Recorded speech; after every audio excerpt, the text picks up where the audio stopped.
Thank you, Barbara.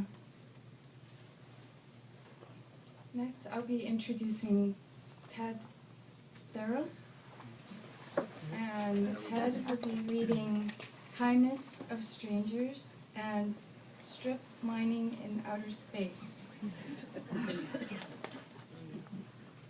A few years back, the exact date being elusive, as it is often wont to be, Ted was invited by his mother Phyllis to a small poetry gathering to celebrate the summer solstice. At first, somewhat reluctant, not really knowing the other guests, Ted was convinced by his mother that he would have an enjoyable time. Upon arrival, he was immediately treated as an old friend by all and recalls that one gentleman, who he would soon learn was Michael, made a point of making him comfortable, showing him around, and providing a glass of the libation of the day, a fine red wine. The readings began, and Ted enjoyed them all and was particularly struck by the incisive, sharp humor of Michael's. And this was not relegated to just poetry, but throughout the festivities. There is a certain tranquility when one finds another member of your mutual team, laughter and smiles, and of course, a fine red wine.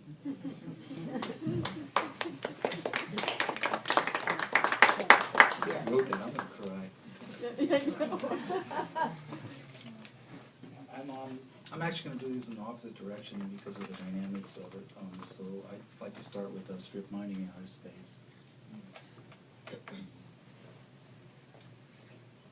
The solution to our woes hang over us from time past, stretching into time future.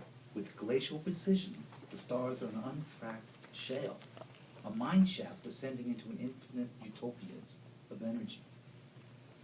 Our future lies in the tools we dream and invent, and at some distant point, we'll herd the planets like cattle, sending them down a chute to be deconstructed of fauna and flora and mineral essence.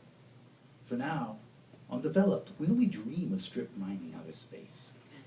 To warm our billions of hearths and thousands of gleaming cities, just give us enough time and smart enough machines, we'll figure things out. Any disruptions due to destruction will certainly be a momentary inconvenience.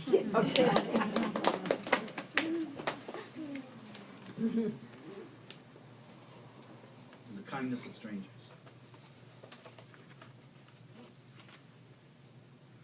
Millions of people, I don't know, love and care for me. I can't turn my computer on without being reminded of their concerns. A big shot in Nigeria picks me from over 200 million Americans to share his uncle's fortune.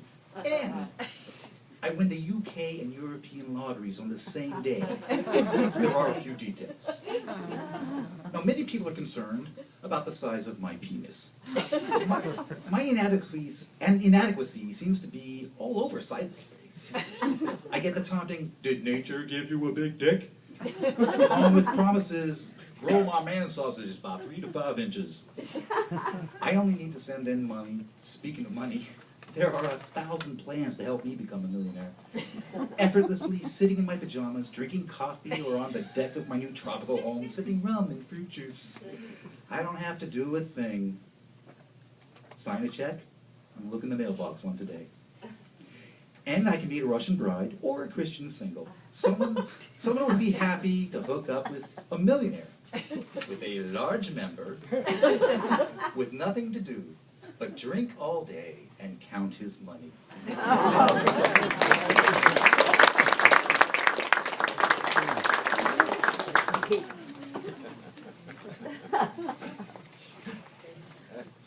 Thank you very much, Ted. Next, I'll be introducing Marcia Moltz, and she will be reading Uncle Sterry.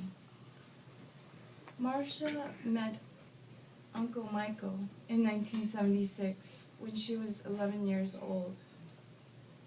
His gentle spirit and his obvious love and adoration for her Aunt Judith made Michael her Uncle Michael, until his beautiful voice was silenced in August 2012.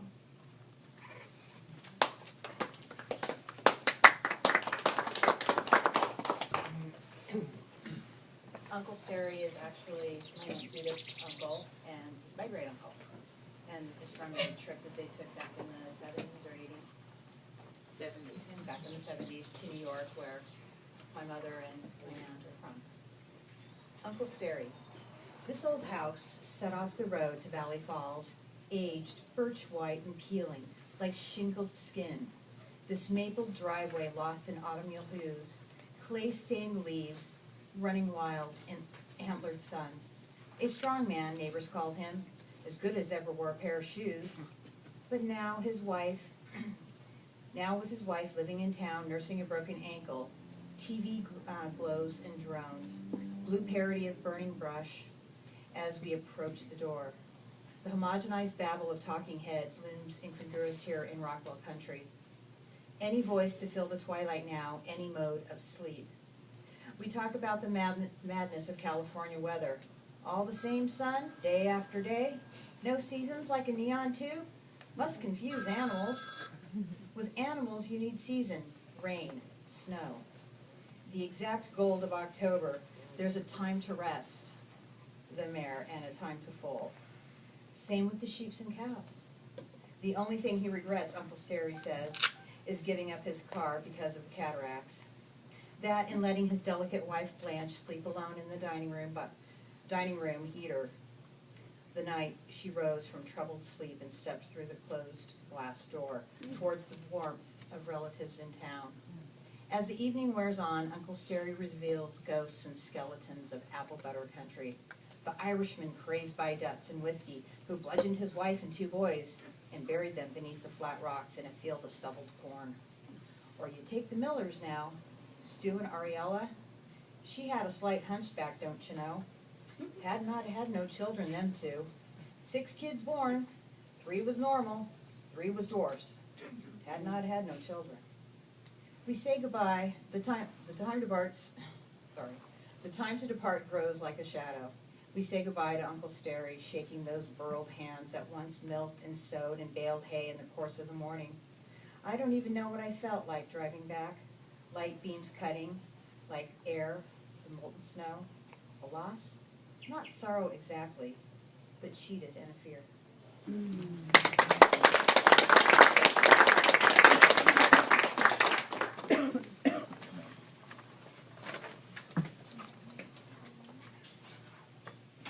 Thank you, Marcia. Next, I'll be introducing Tom Ireland.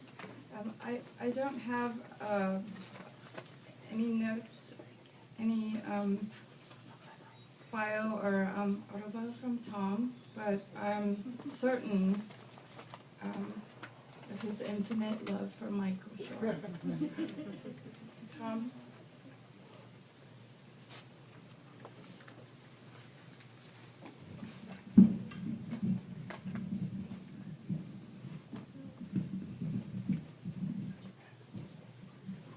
Righty-tighty, lefty-loosey. I was lucky enough to meet Michael one time at a gathering, something like this. I'm going to read a poem by Neil Chernovsky.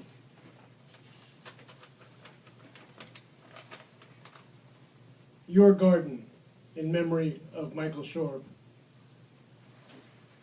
You thrive on illuminated flowers that sneak into the garden late at night and pretend to know the outline of mortality.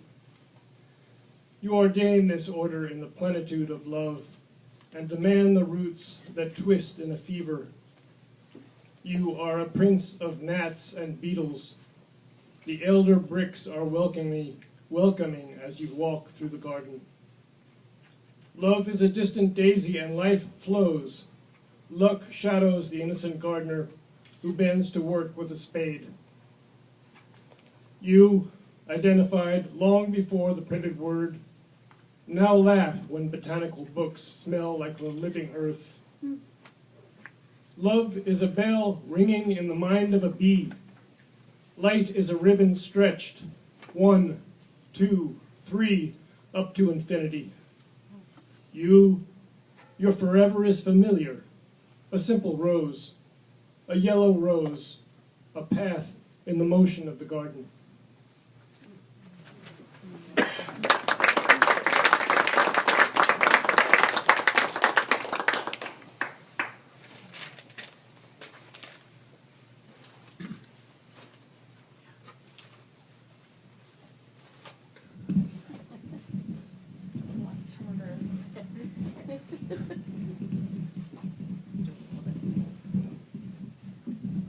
Height differential. There you go.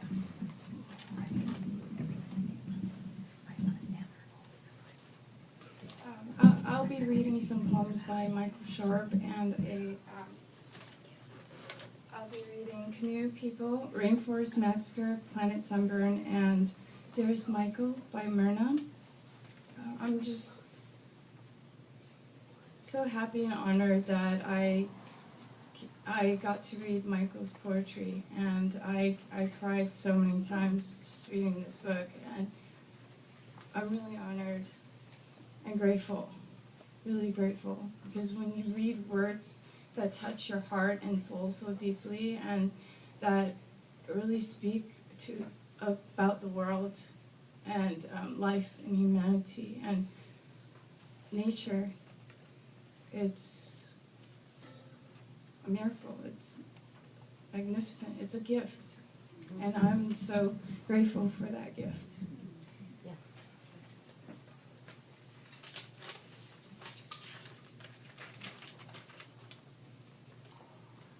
To begin with. Okay, Michael. Yeah, Michael's here. Canoe People. Tierra de Fuego. I hope I pronounced that right. Fuego. Tierra del Fuego. Wait a second, because this motor is running like crazy. We can't hear that. Yeah. Thank you.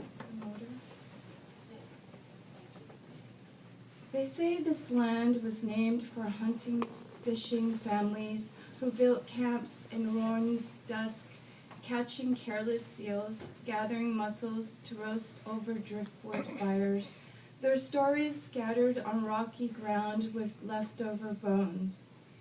They say you used to roll newborn babies in the snow to teach them strength, that clear waters ran with meat. No need for mining then, no Spanish princes, no clothes, no money. They called you the Yagans, the Onas, the people. You called yourselves the people. Your flickering images reached my TV screen, showcased amid commercials with humpbacks mating in the Sea of Cortez, salon geese hatching bronze eggs in late November. Sitting beside your haphazard corrugated shack, you tell interviewers you do not believe in life beyond the grave. They record your rare monosyllabic love songs to curve parakeet painter of October leaves, to Curran, the sun, to Cray, the moon, to giant sleeping mountains that were once human. You sell small beaded canoes to smiling cruise ship strangers who lower paper bank notes down in baskets.